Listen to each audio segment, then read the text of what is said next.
60 millions de francs CFA de chiffre d'affaires après 3 mois, soit 92 307 euros de chiffre d'affaires après 3 mois. La production du maïs frais sur 10 hectares. Lorsque vous avez un marché fixe sous contrat avec un marché et vous arrivez à tout écouler, est très rentable que le maïs conservé, le grain de maïs séché. Salut agriculteur modèle. N'hésitez pas à liker la vidéo s'il vous plaît. Et si c'est la première fois que vous venez de découvrir cette merveilleuse chaîne YouTube, abonnez-vous à notre chaîne YouTube, activez la cloche de notification pour ne plus au grand jamais louper nos prochaines vidéos. Mon nom c'est Talabé Valeransou, je suis ingénieur agronome praticien et après avoir installé durant l'année 2020 plus de 300 hectares de maïs, je me permets de vous faire le retour sur mes expériences grâce à la production du maïs. Alors, agriculteur moderne, le maïs, c'est 120 000 pieds à l'hectare, soit 25 kg de semences que vous allez semer sur un hectare. Faisons un petit calcul.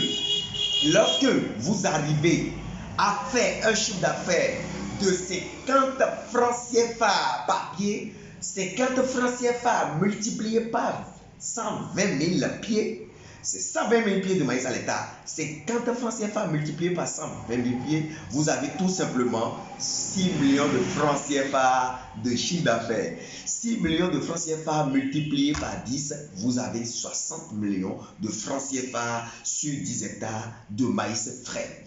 Alors, ces chiffres sont réellement vrais. Ces chiffres sont concrets. Et dans cette vidéo agriculteur moderne, tout de suite, restez scotchés. Suivez la vidéo du début jusqu'à la fin. Nous allons vous apprendre non seulement à produire le maïs, mais le maïs en contre-saison. Bienvenue dans cette vidéo. Comment cultiver cette merveille de la nature? Suivons cette vidéo de Valeransou.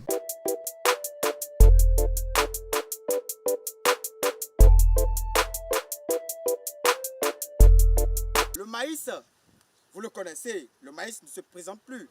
Ça fait partie des céréales les plus consommées au monde, pour ne pas dire le céréale le plus consommé au monde après le blé. Ou bien, alors, pour semer le maïs, ce n'est pas compliqué. Il faut toujours partir d'une bonne semence.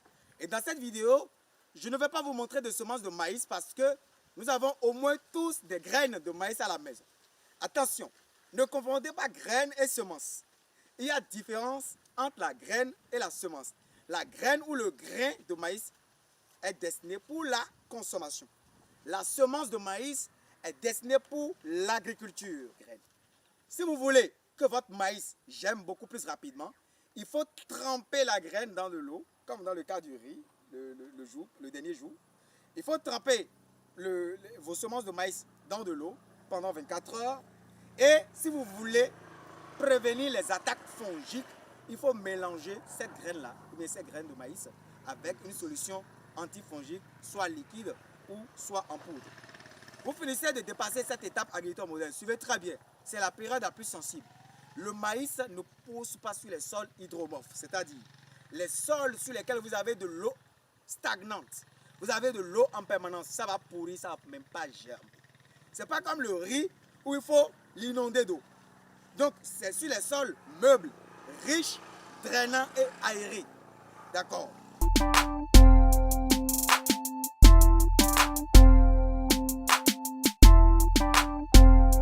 Alors, vous avez votre semence de maïs que vous avez déjà imbibée d'eau et que vous avez déjà traitée avec une solution antifongique. D'accord? Là, maintenant, vous allez semer à une profondeur minimum 2 cm. 2 cm de profondeur parce que nous sommes dans la vallée de Mille, nous ne sommes pas dans le plateau. C'est dans le plateau, on enfonce le maïs légèrement, on appuie du sable parce que si vous ne semez pas à 2 cm, il y a des criquets qui vont passer, qui vont prendre les graines. Il y a des animaux, des petits varans qui vont passer prendre des graines. Donc vous mettez le grain à 2 cm et puis vous avez du sable fin et puis vous ajoutez légèrement le sable fin. Le sable fin, son rôle c'est quoi? C'est de permettre à la graine de germer dans les meilleures conditions possibles. C'est de permettre à la graine de germer sans obstacles physique. Vous comprenez? Donc, voilà de façon standard comment on sème le maïs. Je viens de fermer le poquet avec du sable fin. Le sable fin, c'est déjà bon. Ne cherchez pas à fermer. Le sable fin, c'est parfait pour semer le maïs. D'accord? Parce que c'est léger, meuble. Donc, ça permet à la graine de vite germer et facilement.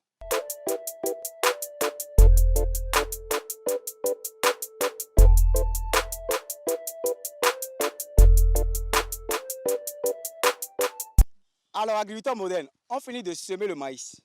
Qu'est-ce qui se passe 2 semaines après? 2 semaines après, vous avez déjà voilà, le maïs qui a germé, déjà 4 jours après semis maximum, ça germe. Et 2 semaines après, vous avez des plants qui ont commencé par émerger sous le soleil. Alors, en agriculture conventionnelle, on a dit qu'il faut apporter de l'urée 2 semaines ou 3 semaines après. Mais dans ce cas, on n'a besoin de rien parce que nous sommes dans la vallée de Lomé. L'Éternel Tout-Puissant a doté cette vallée d'une fertilité naturelle. Donc, vous n'apportez rien, rien. Le plus important, c'est de toujours maintenir les pieds de maïs humides. Le pied de vos plants de maïs toujours humide parce que c'est l'eau qui va permettre vraiment une croissance rapide de la plante.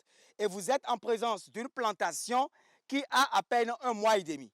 1 mois et demi, regardez, sur les plateaux ou dans les zones qui ne sont pas la vallée, vous n'avez pas cette croissance, vous n'avez pas ce type de chlorophylle, vous n'avez pas cette verdure.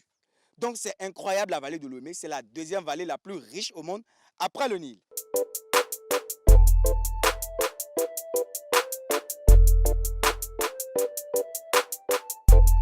Mais à titre de démonstration, je vous montre comment ça se passe. Voilà, je viens dans le champ. Dans la vallée de Lomé, on ne sacle pas le champ de maïs avec la roue, contrairement sur le plateau. Si un ingénieur agronome ne sait pas, il va se tromper, il va amener des ouvriers avec la roue dans la vallée de Lomé pour sacler le champ de maïs. Il va se tromper simplement. Ce n'est pas adapté la roue. Donc, vous enlevez, vous voyez? Vous enlevez les adventices, d'accord? Lorsque vous enlevez les adventices, qu'est-ce que vous avez fait? Sur les plateaux ou bien en agriculture conventionnelle, on nous enseigne quoi? On nous enseigne de brûler, c'est ça non? Mais ici, je n'ai pas brûlé. Je mets au pied du maïs. Je mets au collet du maïs pour lui toujours permettre d'avoir son pied toujours plongé dans de l'humidité. Approchez votre main. Mettez votre main ici. Qu'est-ce que vous sentez ici? Mettez votre main sous. C'est comment? C'est humide. C'est humide, non? Oui. Il y a de l'eau, non? Tout à fait. Oh, il n'y a pas de système d'irrigation. Tout à fait. Il n'y a pas de goutte à goutte. Il n'y a pas d'épaisseur. Voilà. La vallée de Lomé, les agriculteurs de la vallée de Lomé maîtrisent parfaitement l'agriculture de courte saison. L'agriculture qui permet de conserver le sol parce qu'ils sont toujours dans l'imagination de la conservation du sol. Ils paillent toujours le sol. Et quand on paille correctement le sol, il y a l'activité des micro-organismes. Ces micro-organismes sont vraiment incontournables dans la décomposition et la minéralisation de la matière organique. La décomposition et la minéralisation de la matière organique, ce qui va permettre à la plante d'en profiter correctement et pleinement.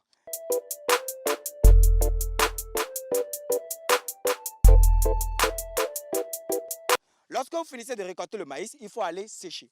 Vous séchez le maïs et puis vous allez conditionner dans les sacs. Vous pouvez conditionner ça avec des produits phytosanitaires ou bien aller vendre directement sur le marché. D'accord? Et c'est ça qu'on retrouve dans les marchés de Ndatokpa, le marché de Lomé, marché libanais, et ainsi de suite. Et puis c'est ça que vous consommez à la maison. Donc, du début jusqu'à la fin, voilà de façon résumée tout le travail qu'il y a en amont dans la production de maïs.